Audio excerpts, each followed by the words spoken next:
It's lovely to see so many familiar faces and getting to know new ones. My name is Patrice Campion, and I've been invited by Mary and Jim to do the interview with Dr. Terry Lynch. For me, Dr. Lynch really was an inspiration when I read Beyond Prozac some years ago. It was 2001, and really, I had already known what I thought I had known, but I didn't have it written in any kind of a book anywhere. When I found Dr. Terry Lynch's book, Beyond Prozac, it really, really changed my entire world. And so I'm quite honored to be here today. So here we are, you know, and this is the new book, Depression, Delusion. So it's many years later. How many years are we talking? 13? Since Beyond Prozac? Yeah. 14 years since the first 14 edition. years since the Yeah. first. So I really, I know many of us will have the same questions, so hopefully we're going to present the questions, and then of course we'll open up the format so that anybody else can join in. But initially, we just want to understand, how did you come up with the title, Depression, Delusion, and what was it that stirred in you that made you want to write about that? Sure. Yeah, just thinking, and first of all, I'm very happy to be here tonight, and thank you all for coming here and giving your time, and thank you very much to Jim and Mary and everybody in Mind Freedom. I have a long association with you all, and I'm very happy to continue that, and thank you to Patrice for helping out here in terms of discussion. Right, now, I suppose I should start by saying that I intend over the next 20, 30 years to write a series of books, and that it will be one of the most important parts of my life. And as I thought about the books, I have a list of about 15 in my mind. The next one is, the first draft is already written. But I thought, what book do I need to start with? And I thought about I had to address the current situation first, before I could really move on to the next step. Before I just deal with what Patrice said, could I just ask a general question? How many of you have heard, have been told, or have just heard from reputable people, be it in the media, friends, etc., that there's a chemical imbalance in depression? Just put your hands up. How many people have heard that? Yeah. Right. That's a lot of people. That's at least half, if not more than that. So I decided that had to be the first book. Now, Depression, Delusion, the myth of the brain chemical imbalance. What I'm really trying to address here is the myth of the brain chemical imbalance. And I picked the word delusion because it is a delusion. And I just want to cover, you know, the flat earth is because this delusion, almost global delusion at this stage, is at least as prevalent as the flat earth idea for 400 years ago was. So I picked the title for that reason, really. I think as well as that, we have to re-examine depression itself. I think we are somewhat deluded about depression in society as well.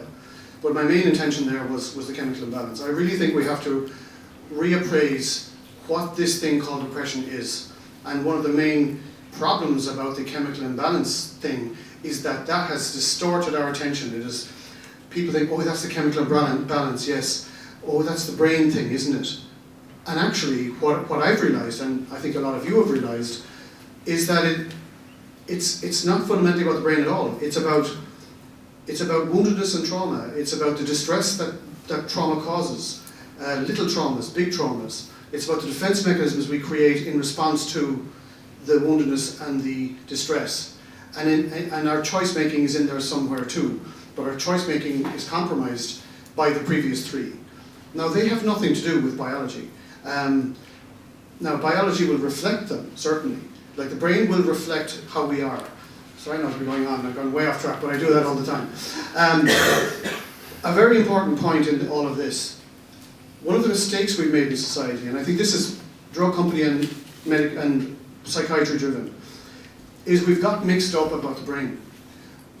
We've as a society, and this is international, we seem to have concluded that the brain is the master.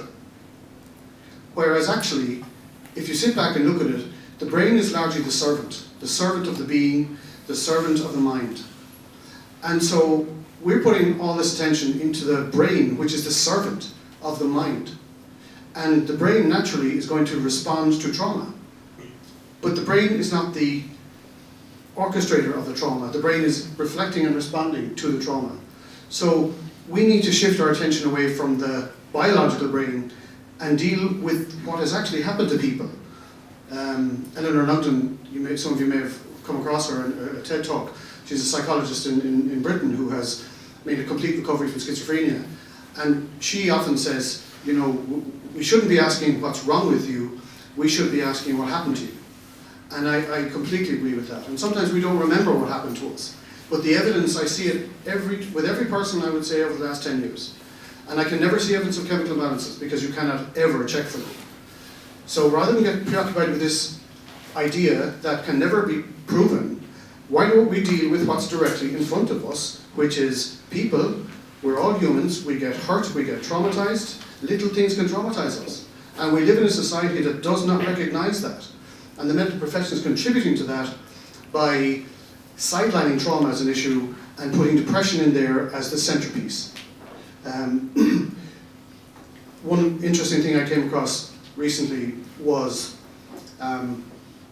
if you compare the definitions of trauma and depression, to have a diagnosis of trauma, a medical diagnosis of trauma, you have to have had something very, very major happen to you, like witnessing a shooting or a major car crash or something really, or sexual assault, bad sexual assault, that kind of level of something happening to you.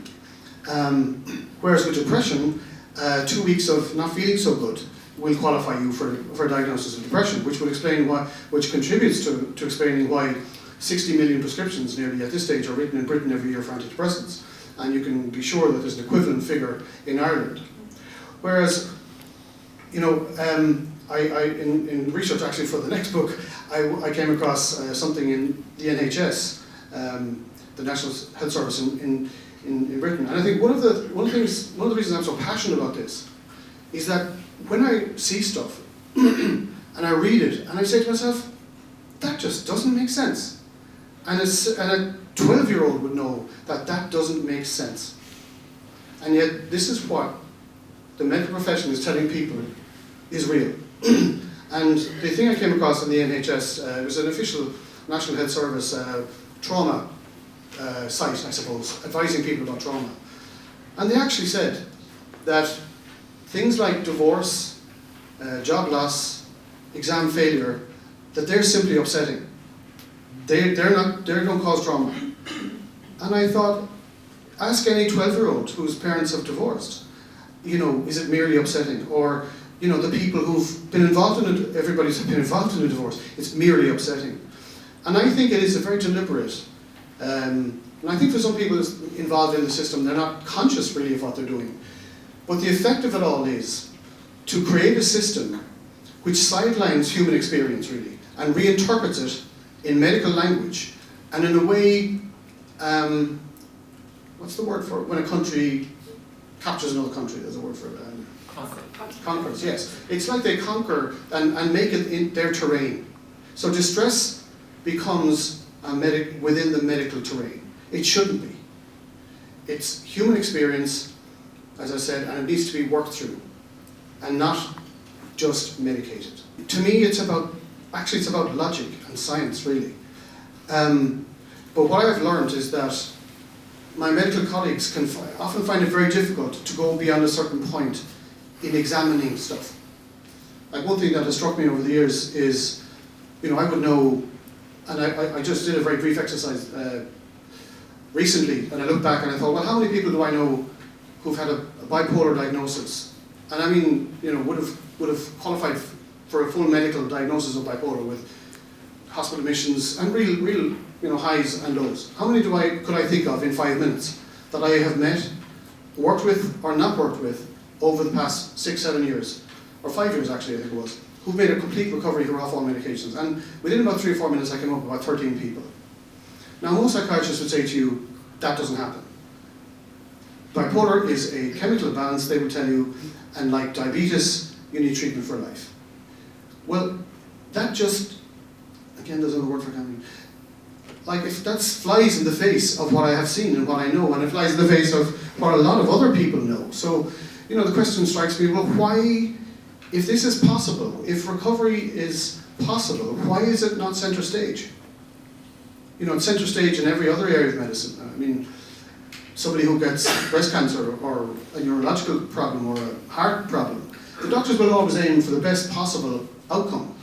And then they will measure what they do in accordance with how the person does. But their initial thing will be, how far can we get this person? That's not the case in psychiatry, generally speaking. What happens in psychiatry is we'll aim for maintenance for life. And there's rarely an idea, perhaps in the very early stages, but there's rarely a sense of, you know, with a lot of work and a lot of support and a lot of help, maybe this person can really get their life back on track. Anyway, that's a long-winded answer. That actually opens up an awful lot of opportunity for more discussion, because this is clearly the response goes into the political, medical, systemic, in terms of how the system takes care of people and how it doesn't take care of people. And you pointed out something about how it flies in the face the logic of what you've examined in your own practice, yes, as a GP and in your practice as a psychotherapist. And yet there's still, the status quo, if you will, is still maintaining this chemical imbalance theory. Yeah. But it's interesting that Mary could introduce the topic tonight by speaking from the book from 2003, and nothing's really changed except for awareness. It seems that there is a lot of awareness out there, and although the book, that in chapter 2, I think it is, I think you've cited more than 60 different references of where people, professional researchers, scientists, biologists, therapists, doctors, have all more or less pointed towards the same conclusion, that the chemical imbalance theory is a fallacy. So what is going on that this is still something that is being completely used in the system? Yeah, sure. Can you speak to that? Sure. From your experience? Yeah, I'll just begin in answering that. I did an awful lot of research for this book because I knew I had to get it right. I knew that I was leaving myself open to be criticised, to be shut down. So I did an awful lot of research. There's about 1,000 references in the book. But they're just to validate the material. It's not an academic book, it's for the public. But this is one of the things I came across. You know, I read a lot of books written by psychiatrists. There are so many flaws in most of them. One of the best I read was a book called, it was by American psychiatrist, 2010, Daniel Carlett, Unhinged, Psychiatry, a Profession in Crisis. That was something like that was the title. And the book was a mixture of truth and not untruth, but a lot of revelations, and he was crying out really. You could see that he was lost in his profession. And I would say a lot of psychiatrists are lost in their profession, but they're so embedded in the system, their whole status, their financial world depends on it. So they don't, most of them probably see there's not a whole lot else they can do, but I found this particular thing very revealing. Daniel Carlett was being interviewed in an American radio station, and anyway, this is a direct quote. "What we don't know is how the medications actually work in the brain. So whereas it's not uncommon, and I still do this actually when a patient asks me about these medications, I'll often say something like, well, the way Zoloft is the American name for, is it Lustral? One of the ones that's used here a great deal anyway. So the way Zoloft works is it increases the level of serotonin in your brain, in your synapses, the neurons, and presumably the reason you're depressed or anxious is that you have some sort of deficiency." And this is the bit. "And I say this not because I believe it, because I know that the evidence isn't really there for us to understand the mechanism. I think I say that because patients want to know something, and they want to know that we as physicians have some basic understanding of what we're doing when we're prescribing medication. And they certainly don't want to hear that a psychiatrist essentially has no idea how these medications work." He's admitting he doesn't have any idea how the drugs work, but he's deluded himself into thinking that he's telling it for the patient's benefit. He's telling it for his own benefit, because doctors need the credibility to be seen as scientists. People will very reasonably ask, in any situation with a doctor, "Doctor, how does this drug work?" And the chemical imbalance has been so important for the medical profession because it provided a legitimacy, a validity to the prescription. And it conveyed the idea that these doctors were actually scientific in what they were doing. And yet, the old saying, kind of something like, do as I do, not as I say, what was it again? Say not as I do. What is it? Do as I say, not as I do, yeah. What I suppose what I'm trying to say is that their behaviour and how they approach people with depression is so out of kilter with how any biochemical condition is dealt with. I mean, another ridiculous comparison that's frequently made is comparing depression to diabetes. Scientifically, that's an absolutely ridiculous comparison. They're like chalk and cheese, the two. With diabetes, the whole situation is so precise. A doctor would find himself in court and would possibly be struck off if he or she diagnosed diabetes without blood sugar levels. It's just unheard of. With depression, everybody's diagnosed with this illness without investigations. So everything that is right about diabetes in terms of chemical imbalances is wrong in depression. So why would doctors do this? You see, I think it comes back, and I'm not trying to nail people here, and I'm just trying to tell it as I see it. And it struck me, and we've seen this in Irish society, we've seen it elsewhere. What is the number one priority of groups? It is themselves. It is the propagation of who they are and what they do. And you could say that about an awful lot of groups and organizations. It's a very common human thing. So the medical profession, particularly psychiatry and general practice, because general practice is wrapped up in this, not nearly as much as psychiatry, but they are wrapped up in it. They've committed so much to this idea now of biology and depression that it's very difficult to see them back down because they would lose so much face. So I think that's one of the main reasons they have kept up this idea. They need it desperately. And if that idea is to go, it has to be substituted by another idea that will take its place, that will convince the public. That's the key thing. And that's what I've addressed this book not to professionals. I've learned over the years that's a waste of time. Because professionals have their own belief system and they really don't want to hear. They don't want to be seriously challenged. So the public, however, don't have those investments. They don't have that investment. Now there is some societal investment, all right, in maintaining this delusion. And I think that's why it has survived so long. The public must have some interest in it as well. Way back in the 70s, homosexuality was a mental illness. And it was removed from, I'm not sure which of the DSMs, I think it was DSM-3 actually, yeah. But in the mid-1970s, gay rights groups and the whole civil rights movement in America became so strong that psychiatry were put on the back foot about this, and they did respond. They actually removed. So one day homosexuality was a mental disorder, and then the next day it wasn't. But I think, looking at that, I think what happened there was it was a trade-off. As far as psychiatry is concerned, that was a trade-off. They still had all the other conditions. Whereas when they're challenged directly about everything they do, then they have nothing else to fall back on, so they really need to defend themselves. I'm not trying to criticize here, but I've learned over the years, I don't think they really know what else to do. I don't think GPs know a whole lot else what to do, other than prescribe. Many GPs may feel, and some do, refer to therapists, and that's great, but they don't know themselves what to do. And they're at the centre of the services.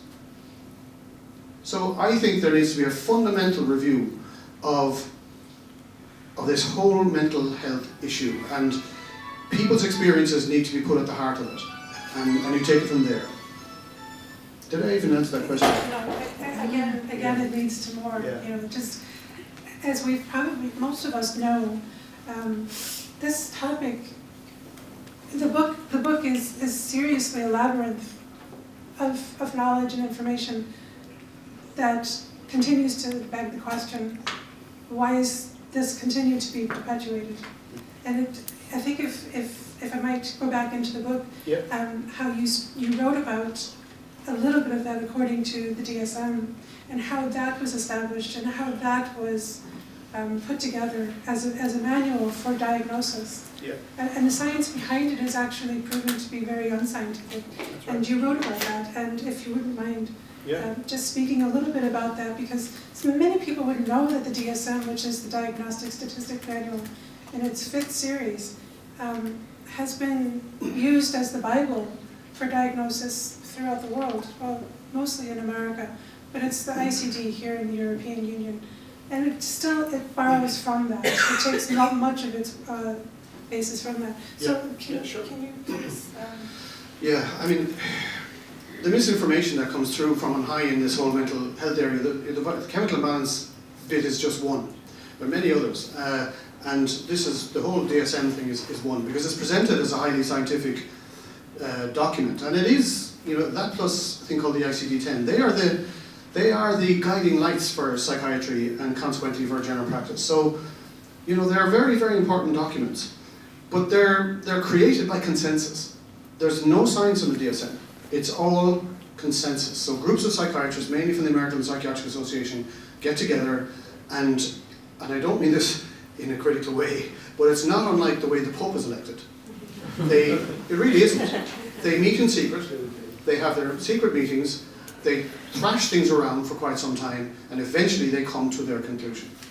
Now, I came across something that just hit me between my eyes in research, and I'll just read a little bit and talk a bit about it. So, the DSM, there have been five editions, and I think 1 or 2 revisions of editions. The current situation with depression in terms of diagnosis. Now, I've said before, and I'll say it again, I've noticed a few psychiatrists and GPs, when people like me question the whole idea of depression, the way it's medically presented, they've turned it around, and what they try to say is, one psychiatrist actually said this on the Pat Kenny show. He wasn't talking about me. It was just in general. His comment was, well, some people seem to think that it's not okay, or that people don't suffer in this way. So they turn it around as if, people like me are saying that people aren't suffering, and that's not what we're saying at all. And I think he knows that. But it suits them to say that. What I'm saying is, I know damn well that people suffer a great deal, but how we're interpreting it is wrong. So if we get it wrong in the first step, we're going to get it wrong in many of the other steps. And I'm also saying, I'm not saying medication has no role. Medication can be very helpful for a lot of people. But I think we have to address this idea that it's the answer and be truthful about how it acts. I mean, medication changes how people feel fundamentally. That's really its main action. Anyway, so the current diagnostic system in terms of depression, that was first introduced in the DSM-3, which was published in 1980. And the head guy of that is American psychiatrist Robert Spitzer, right? Now that system pertains to this day, and it's presented as a very scientific system. And it was funny, in Beyond Prozac, as I was going through stuff, I actually posed a question that Daniel Carl had posed later, and I'll come to that in a second. But I posed a question beyond Prozac. Psychiatrists decided that it's 5 criteria out of 10, and you have a diagnosis of depression. 5. Now, to be honest, a lot of doctors don't do that. They just make a diagnosis a lot quicker than that. They don't figure out, well, this is 5. But in the book, as I was thinking, as I was writing Beyond Prozac, I said to myself, why 5? Why not 3? Why not 7? Why not 8? There's no science. So I just thought, why 5? They didn't explain why 5. It was a consensus. And anyway, Daniel Carlett, who was clearly struggling, as I said in that book, Unhinged, great title for a book for psychiatry, Unhinged, The Trouble of Psychiatry, a doctor's revelation about a professional crisis. But he had an interview with, he made it his business to meet Robert Spitzer, who was the head of the 1980 DSM. And he asked him the same question I put in Beyond Prozac, why 5? And this was the conversation, right? So Carlett asked him, how did you decide on 5 criteria as being your minimum threshold for depression? And Spitzer replied, it was just consensus.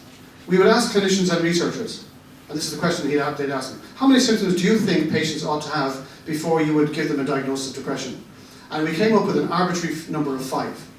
And Carlett said, why did you not choose 5? Or why did you choose 5 and not 4? Or why did you choose 6? And Spitzer said, because 4 just seemed like not enough, and 6 seemed like too much. This is the head of the DSM. And Carlett commented that, and this is a direct quote from his book, Spitzer smiles mischievously as he utters the last sentence. So it's kind of like he knows. But it's protecting the system is the number one. Another interesting thing I came across, I'm on George Hook tomorrow at 5:30, and this may well come up on his show because it was on his show, it happened, but some of you might remember about 2 years ago, a really excellent journalist student, Niamh Drohan, did a study and was published, I think, on the front page of the Examiner. And she went to 7 GPs in the Waterford area, saying that she had various headache and not sleeping, and she was a student, etc. All 7 prescribed antidepressants. And she had nothing. She had no symptoms. She was just going in to see what would happen. And George Hook thought this was quite significant as well. So he had an interview on, and he had a GP on. And the GP slated the reviewer, or the researcher, and said, well, we don't expect people to come in and tell us a pack of lies. And she completely missed the point. The point was, the criteria for diagnosing depression are so weak that doctors are completely dependent on interpretation. Nobody could feign a diagnosis of diabetes. Impossible. Or multiple sclerosis or anything like that, because there would be tests done. But what struck me, and it will, you know, it'll may come up tomorrow, but it has nothing to do with George, but the GP came down on that researcher so hard.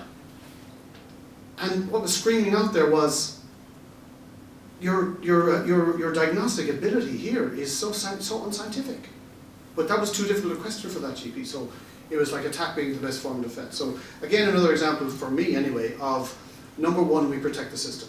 And the thing is, I suppose, what I'm trying to get across in some of these books is that people don't realize that. The public think of doctors as very trustworthy, and of course they are. But in this area of mental health, there's so little actual evidence that I think doctors feel they have little choice if they want to continue convincing people of resorting to half-truths, quarter-truths, falsehoods, exaggeration, etc. Actually, that is just where I was hoping you would stop, because I'd like to ask you about how, in your experience, especially as a GP, when you have your patients and you've told them that you believe that they would benefit by a certain prescription of whatever antidepressant, and then they have more or less gotten the feeling that their symptoms have abated and ameliorated. But some people say that even though we know that the medication that has been prescribed in the short term can help, how is it that you would explain in the long term where the harm can start? Sure. So there is a societal issue here, and it is, I think, a collective societal fear of emotions and the expression of emotions. And when people are going through, for example, emotional crises, you know, they're in a place of high emotions and people get terrified. And again, I can see why they might get terrified. But I think we really have to shift our focus to dealing primarily with what people are actually experiencing, rather than reinterpreting that and then treating what we have interpreted to be. Because that's taking it away from what it is and making it something else. Sorry, yeah. Hi, sorry, Kevin Foley. Okay. You know, the whole thing is an emotional turmoil when you're not feeling well, you know what I've gone through. And that's exactly what they're doing. That gentleman up front used the word mentally ill. I would absolutely, totally disagree with using that word. The language is like in law, that's what they make money through, and the medical profession use. They spin words that people would be familiar with, you know. Yes, you're very well educated in, say, English and the English literature, which would be my strong area, but I would have good education background. So it's an emotional turmoil, and people then are reduced to a pulp by 20 years of medication, which is never going to help anybody. Yeah. Andrew Rugby Fair said he'd be involved in sport. He's given a painkilling injection, not given 20 years of painkilling injections. Well, that's true too. And that's physical. So why would you treat an emotional illness for 30 years? You know what happened to my brother last time? It's happening to many gifted people in this country. Well, that's another example of, I was saying, the more I thought about this, the more I applied logic. I mean, in this book, I have, I've approached it on a number of levels, but one of the levels is logic. I've logic. I have a lot of examples, for example, of logical fallacies in this book. There must be over 100 of logical fallacies. In other words, things that don't stand up even to logic. Now, you won't, generally speaking, find that in neurology or cardiology, because these doctors tend to be very disciplined in the way they lead from one point to another and to another and to another. But because there isn't any body of solid biological science that psychiatry can hold on to, they flit from thing to thing, and they have to use logical fallacies to convince people. And I would say there's at least 100 obvious logical fallacies mentioned in the book. And it often struck me, for example, that another word we could use for psychiatric medication is an emotional painkiller. Because that's what they do, they kill emotional pain temporarily. Now, not in everybody, people sometimes have the opposite reaction. But as I kind of played with that idea and took it to the next step and then the next step, and a bit like what you were saying, Kevin, how do doctors generally deal with pain? Do they generally, at the first step, put people on painkillers and then leave them on painkillers for 20 years? No, they don't. In fact, that's the last thing they will do. They will investigate and try to find out what the pain is and try to treat the underlying cause of the pain. There are very few people who would go to a doctor and find themselves, at the first step, or as the first main thrust of treatment, being put on long-term painkillers for whatever physical problem, without it being fully investigated and without a physical diagnosis made. So the contrast of the two is really quite interesting.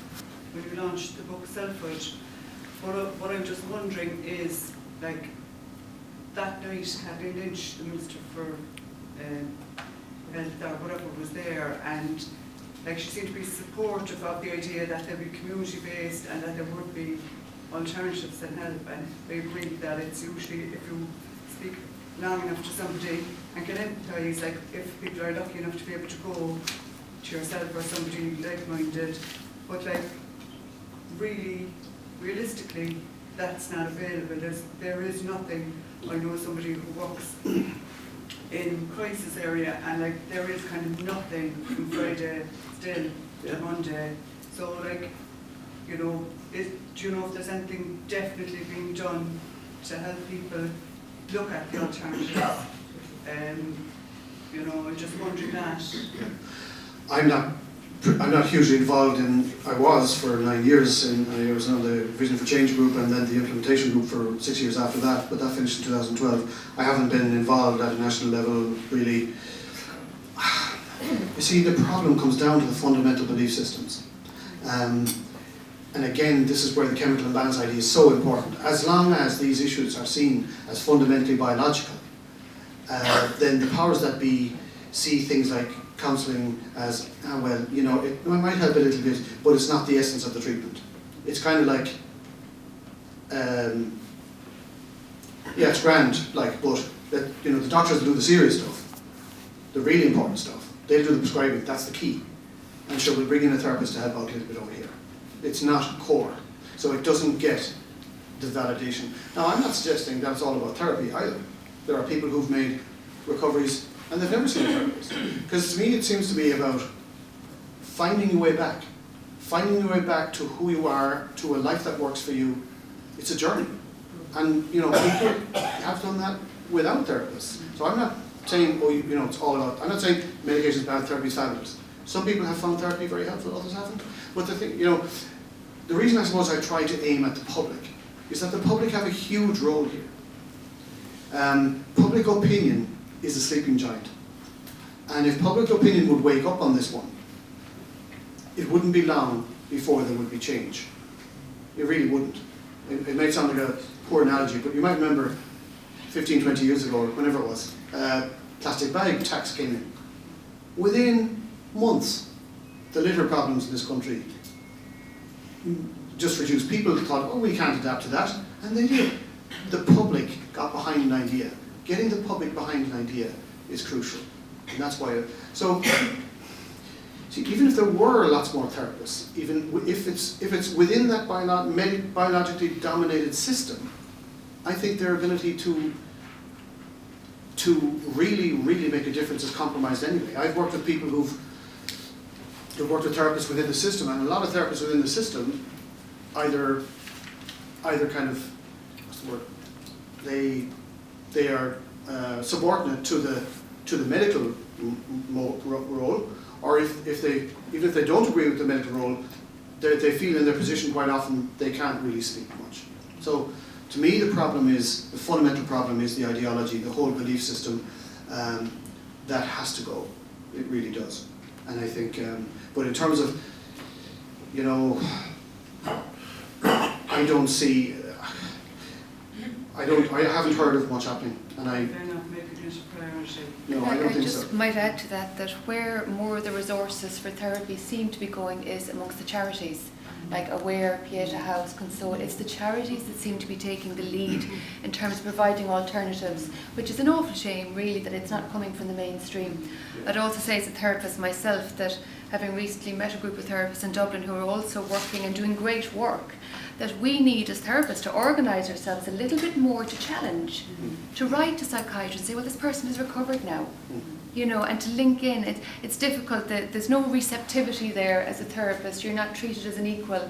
If you write to a psychiatrist, you are very much seen as an annoyance. Yeah. But I do feel as therapists that we need to organise ourselves a little bit better, to have a more maybe structured approach to it, to challenge. One of the, you see, I suppose, again, why I wrote this book and called it Depression Delusion and put the cover of the Flat Earth in the cover, is that this idea has infiltrated everywhere. It's actually infiltrated psychology, it's infiltrated therapy, it's infiltrated, Patrick Holford on his website has so many examples of misinformation, and in his book, Nutrition for the Mind. In terms of serotonin, he has so much misinformation. I'm sure he doesn't realise it, but if he reads my book, he'll realise it. Because we cannot say that people have a deficiency in serotonin when that's never been identified. But to get back to what you were talking about. See, a lot of psychologists and therapists themselves believe in the chemical idea. So they themselves feel subordinate because they have bought into this idea that the fundamental issue is biological, so the doctor is the main expert. So they kind of bow to that, if you know what I'm saying. So what I was trying to do with this book is to get this out there so the public would say, okay, we're not going to believe this anymore, so what the hell is this thing called depression? And then we're on a more even ground and we can address it more evenly without one group inappropriately having a casting vote and a vetoing vote. Sorry, can I just say something? Do you find that, you answered the first question there, why did you call it depression to delusion? Do you not find they keep moving the goalposts? That it was depression, then it was bipolar, and it had to be mania and depression and bipolar. Now it's just, if you've got moods either way, if you don't have to have both. Then they moved around to borderline personality disorder. They seem, for somebody who's interested sort of without any background in the whole thing, they seem to keep moving goalposts on people. Yeah. As soon as we start sort of organising ourselves, Yes. as people with mental health problems, they move the goalposts again. Yeah, You know? that's true. I've been aware of that for a long time, and many people have commented that over the years. And it's no coincidence, I think. Like if you look at what the recurring theme is in the moving of the goalposts, you will usually find that a drug has been found that the doctors are enthusiastic about. So and that's true, when the SSRIs came in, the frequency of diagnosis, I think the frequency of diagnosis of depression is about 1,000-fold more than what it was 50 years ago. 1,000-fold, that's multiplied by 1,000. Now that's not how biological illnesses, that's not the pattern. No biological illness has increased 1,000-fold in 50 years. It just doesn't happen. It's an interpretation, and it's because these drugs came, so doctors could now call anxiety depression. So the whole thing shifted. to depression because we have a drug, and it's like, oh my God, we can do something. And so you can understand that thinking, but there are massive consequences.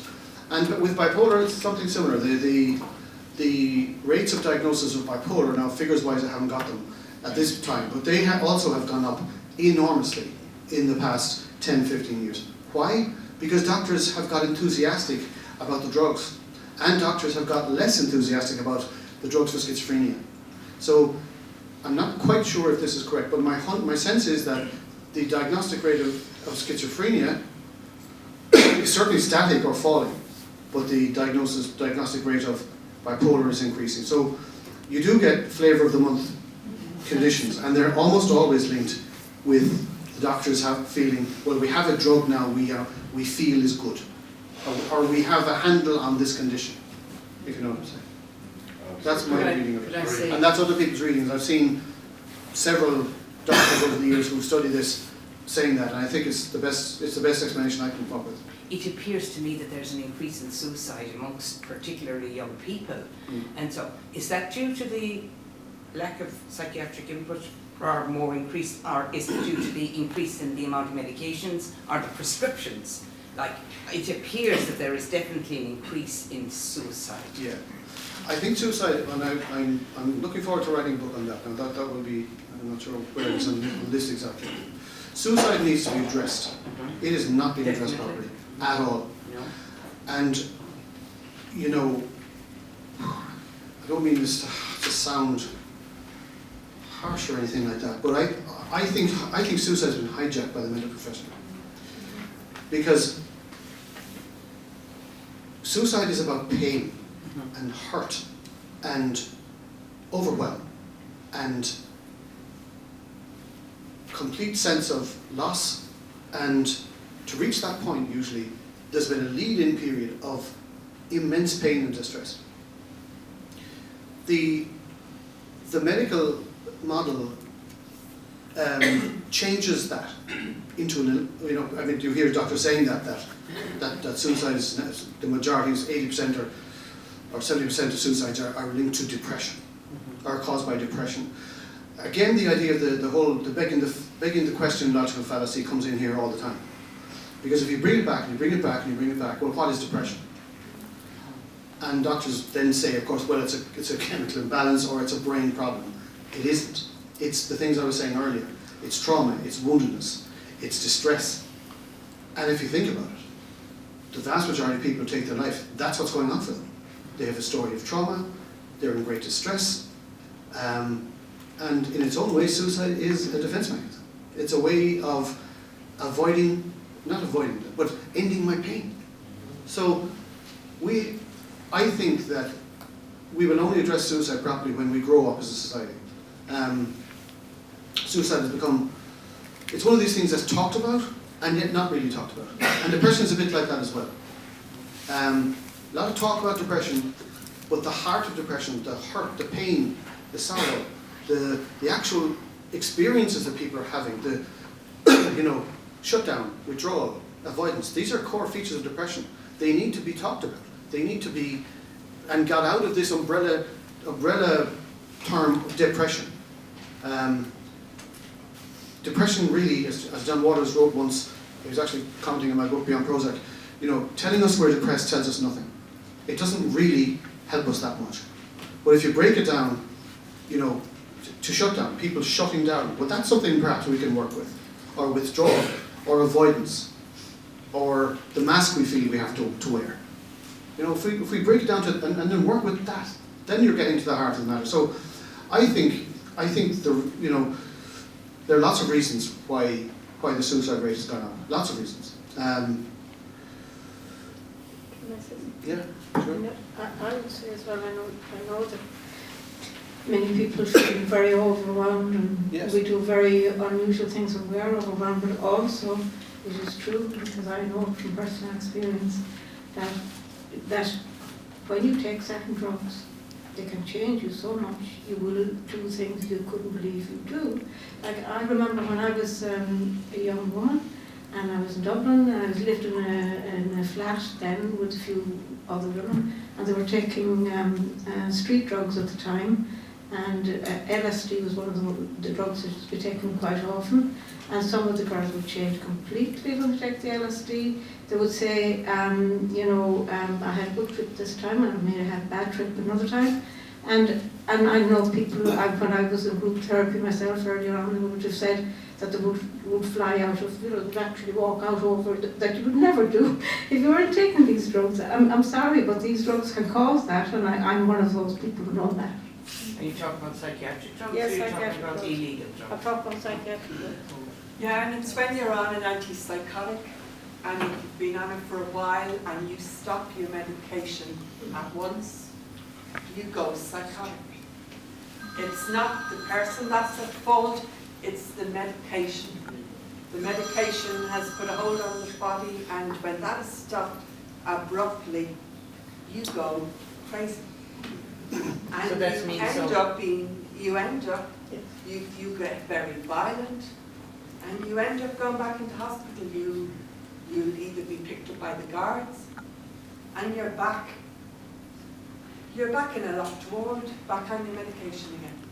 That's what say about antipsychotic. There's any time I look in the headlines, there's a website, Critical Voices, and people will examine, like, someone's up in headlines for killing people, suicides, and they're all on medication, and they've stopped either abruptly or they haven't identified what was.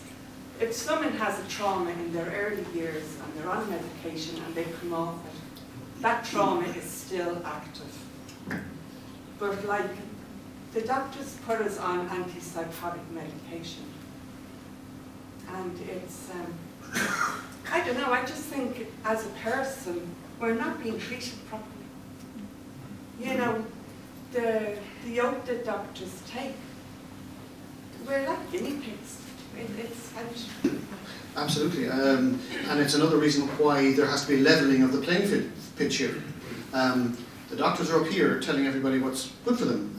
They need to come down to the same level so that there's an equality of discussion. In my opinion, the whole medical approach to mental health, it is a belief system. Fundamentally, it's a belief system. There's no scientific evidence in terms of abnormalities, so it's not evidence-based. It's faith-based. So it's a belief system. Now, and what happens within the system is very similar to what happens within any belief system. You are ostracized if you go against the belief systems. I've been ostracized as a doctor, and a person saying to their psychiatrist, I want to come off medication, or can I work to come off the medication? Very rarely will the psychiatrist say, yeah, look, I'll work with you on that. It's usually, I don't know about that now, and I can see to some of their logic. But it goes beyond that. And you're absolutely right, I've seen that many, many times, how lonely people feel. Because whenever a person, and it's rare, say somebody is admitted to a neurology or to a psychiatric ward and they're found to have a brain tumor or something, that's very, very rare. They will then immediately be transferred to whatever ward it should be, neurology or neurosurgery. So that idea that, oh yes, we are biological people, yeah, we haven't really identified what's going on completely yet, but we're very close. You know, that's what's often said, and that keeps people happy. Well, they're not close. I mentioned in the book a section about drug companies abandoning psychiatry, and that I came across that a year ago, and I went, wow, that was kept very quiet. Several major drug companies have stopped doing, are now having nothing to do with psychiatric research. And many of the others have really toned down their research. Now, drug companies are hard-nosed business people, and they will only tone something down if they've realised, you know, sentiment doesn't come into their thinking.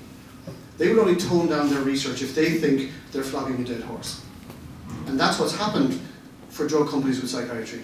And I read an article, a leading psychiatrist saying that the reason for it was that it's ironic really, because it completely contradicts what psychiatrists are saying about chemical imbalances. The reason drug companies are putting out is that they've found nothing they can latch onto. They've found nothing promising in terms of abnormalities in the brain. So they're leaving.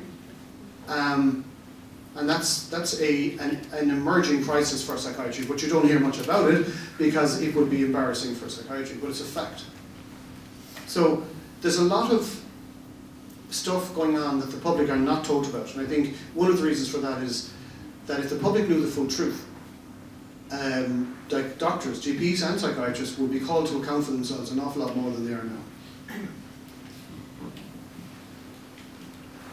I think, Mary, if this does draw us to the conclusion of the interview, if you're satisfied with that, Dr. Lynch, as well.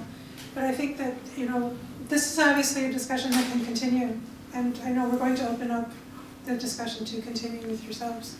And I know that we have some people here today who'd like to share their experiences. But I just wanted to say that you took the question before I even asked it. My final question was, why Dr. Terry Lynch? Why did you write this? What about you? What compelled you to go this avenue when it would have been so easy and so safe not to? And I do mean safety in terms of, there is a fallout to be expected from pointing to, as you just said, things that are not being told. And here you are exposing. It's an expose. It's a forensic expose of the truth, and through very, very irrefutable scientific studies. So, the final thing I'd like to close with, if that's all right with you, is just why Dr. Terry Lynch? Why did he do this? Right. Okay. I just remembered I didn't actually answer your question the first time, so I'm going to quickly answer that and try. What medication? Then I'll come to that. At what point does medication become harmful? I think it's very difficult to give a black and white answer to that. So some people are not harmed, don't seem to be having harm from medication, and would happily say 10, 15 years on, I'm fine with my medication, that's fine. But it varies for people. But I think for me, I do think the adverse effects are underestimated. I think they cause far more problems than is publicly recognised. But for me, one of the main concerns I have is that and this is true of a lot of areas of life, what is taken as the initial solution will become the problem if the deeper problems or issues aren't dealt with. And that is very true of long-term psychiatric medication. So if somebody's going through an emotional crisis and they're put on medication, sometimes I think that's fine, depending on the situation. But if they're put on medication and then the medication's rolling on and on and on, well, that crisis is not brought through to completion. It's actually stopped. And I think it's almost frozen within the person at that stage. So long-term medication without helping the person work through their crisis, work through their trauma, come out the other side empowered with a sense of, well, there was something I could do. I could run, or I could do something in this crisis and come out the other side of it. So I personally think that's actually one of the most insidious and very, very dangerous effects of this long-term medication idea, because people become institutionalized over years. They become institutionalized into their life, quietly living their own lives, restricted though, very restricted lives quite often. And that seems to be okay with doctors. When people go to doctors, and they're on long-term medication, it's 4 or 5 years, and the questions are simple: how are you? Have you had any suicidal thoughts? Whatever it might be. Very, very little about, well, how was your life? The obvious one. Because doctors don't deal with a person's life, they deal with their illness. Anyway, why me? Well, a number of things. I mean, I suppose it all kind of happened in a way it unfolded as my own life was unfolding, and I was searching myself and searching, spiritually, emotionally, and truth became a very important issue for me. And I remember that, working as a GP and believing completely in what I'd been taught, and then people coming into me with stories that would fit into the medical definition, for example, of depression, but their story was not getting any airing within the medical thing. And I began to realize, God, this story makes sense. I don't have to call this an illness. This story makes sense. Then I began to realize things like bipolar, schizophrenia. I could see things there that I hadn't been taught. I could see, for example, fear, terror, hurt. And then I began to think, well, Therefore the withdrawal might make sense. Therefore the hearing voices, there might actually be a logic to that. There might be a logic to mania. And I began to realise, for example, as I listened to people, and that was very central to it, really listening to people, that there is most definitely a logic to mania, for example. And it's often to escape from overwhelm. I mean, one of the most important words, as far as I'm concerned, and Kevin, you mentioned language. You know, the language we use is so, so important. But overwhelm should be the word doctors use most, because that is one of the most commonly experienced feelings, overwhelm, and the intense emotion of all of that. And so I just began to realise there's a whole story here I wasn't taught about. And I kind of asked myself, okay, which direction am I going to go? Am I going to keep working in a way that I know, fraud might be too strong a word, but is certainly deceptive? And I said, well, you know, I'm going to hopefully live, this is a while ago, another 40 or 50 years. You know, how do I want to be myself? And I suppose something I've often asked myself is, well, what about when I'm on my deathbed? You know, and I have to account for myself, and I have to look at how I've lived. You know, as I see it, that's a really important day. And I don't want to have to look back and think, you funked it, you know. I don't want to have to do that. So to me, you know, any price I might pay, it's not nearly as important as being true. And I suppose in the whole process, I've grown a great deal. And my own personal life as well. I mean, I'm not sure if somebody saw that on Monica Sani's Beyond Meds thing. I mean, I wrote a piece that was in that, and I spoke a bit about my own life. You know, and my teenage years were tough going, so I learned a lot about anxiety and experienced an awful lot of anxiety. And, you know, but for the grace of God, I could well have ended up within the psychiatric system. I didn't, but I could have. And I can see how easy it is for people to slip into that. And it's sometimes said, and I know I'm going on and on, this is supposed to be the last question, but you know, it's often, I've heard it said, and I've seen how true it is, that, you know, it's often not that easy, not that difficult to get into the psychiatric system, but it's damn hard to get out of it. And I've seen that over and over. Singing through the clouds, singing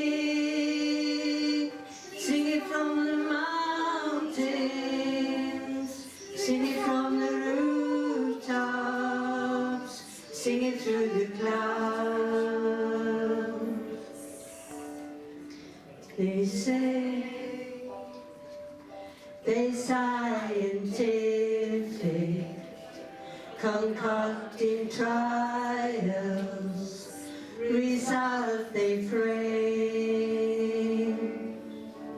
backed up by big pharma.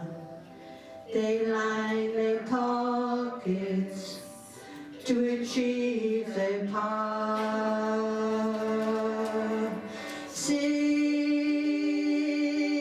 Singing from the mountains, singing from the rooftops, singing through the clouds.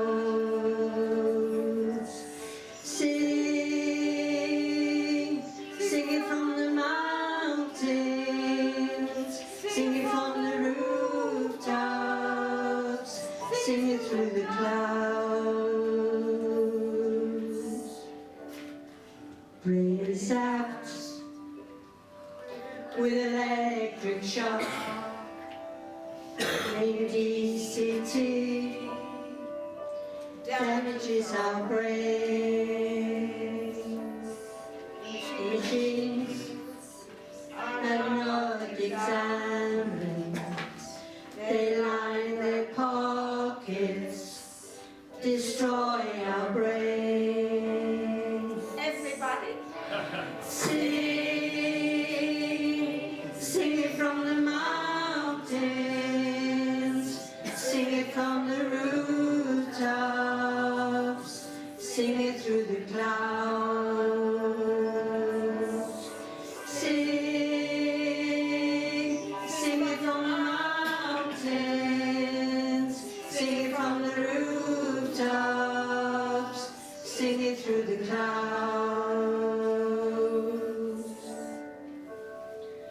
children have no future with toxic poisons destroy their brains. Love should be the future, tons of encouragement instead of pain.